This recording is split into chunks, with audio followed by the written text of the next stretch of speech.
ಯಾವ ಸಮಾಜ ಯಾವ ದೇಶ ತಮ್ಮ ಹಿರಿಯರಿಗೆ ಅವರ ಕೊಡುಗೆ ಅವರ ಸಹಾಯ ಮತ್ತು ಅವರ ಜವಾಬ್ದಾರಿ ಏನು ಅವರ ಸಮಯದಲ್ಲಿ ನಮಗೋಸ್ಕರ ಅವ್ರು ಏನು ಮಾಡಿ ಹೋಗಿದ್ದಾರೆ, ಆ ದೇಶ ಆ ಸಮಾಜ ಒಂದು ವೇಳೆ ಆ ಕೊಡುಗೆಯನ್ನು ಮರೆತು ಬಿಟ್ರೆ ನಾವು ಬಹುಶಃ ಮುಂದಿನ ದಿನಗಳಲ್ಲಿ ಯಾವ ವಿಶಾಲವಾದಂಥ ಎತ್ತರಕ್ಕೆ ಬೆಳಿಬೇಕಂತ ಆಸೆ ಇಟ್ಕೊಂಡಿದ್ದೀವಿ ಆ ಎತ್ತರಕ್ಕೆ ಬೆಳೆಯೋದಕ್ಕೆ ಸಾಧ್ಯ ಇಲ್ಲ. ನಮ್ಮ ಪೂರ್ವಜರಿಗೆ ನಾವು ಜ್ಞಾಪಿಸ್ಕೊಂಡು ಅವ್ರು ಕೊಟ್ಟಿರ್ತಕ್ಕಂಥ ಕೊಡುಗೆ ಮಾಡಿರ್ತಕ್ಕಂಥ ಸಹಾಯ ನಮಗೆ ದಾರಿದೀಪವಾಗಬೇಕು ಹೊರತು ಅದನ್ನು ನಾವು ಮರೆತರೆ ನಮ್ಮ ಕೃತಜ್ಞತೆ ಒಂದು ಕಡೆ ನಾವು ಬಿಟ್ಟರೆ ನಾವು ಮನುಷ್ಯರಲ್ಲ ಅಂತ ನಾನು ಭಾವಿಸ್ಕೊಂಡು ಮಾತಾಡ್ತಾ ಇದ್ದೇನೆ.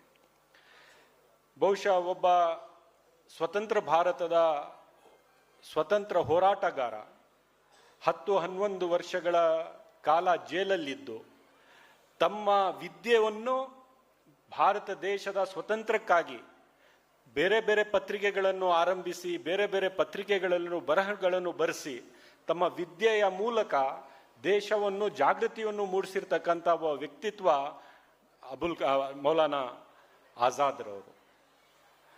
ಅದು ಯಾವ ವಯಸ್ಸಿನಲ್ಲಿ ಇಲ್ಲಿ ಇರ್ತಕ್ಕಂಥ ನಮ್ಮ ಮಕ್ಕಳಿದಾರಲ್ಲ 10 ವರ್ಷ 12 ವರ್ಷದ ಮಕ್ಕಳು, ಆ ವಯಸ್ಸಿನಲ್ಲಿ ಅವರು ಬರೆಯಕ್ಕೆ ಶುರು ಮಾಡ್ತಾರೆ.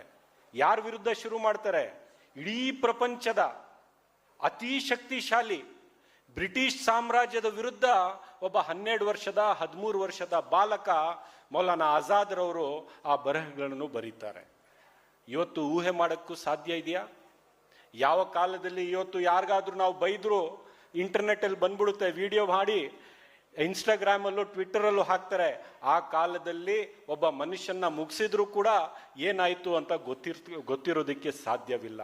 ಆ ಕಾಲದಲ್ಲಿ ಯಾವ ಹ್ಯೂಮನ್ ರೈಟ್ಸು ಇರಲಿಲ್ಲ, ಆ ಕಾಲದಲ್ಲಿ ಯಾವ ಕಾನೂನು ಇರಲಿಲ್ಲ. ಬ್ರಿಟಿಷರ್ಸ್ ಆಳಿದ್ದೇ, ಬ್ರಿಟಿಷರ್ಸ್ ಮಾಡಿದ್ದೇ ಕಾನೂನು.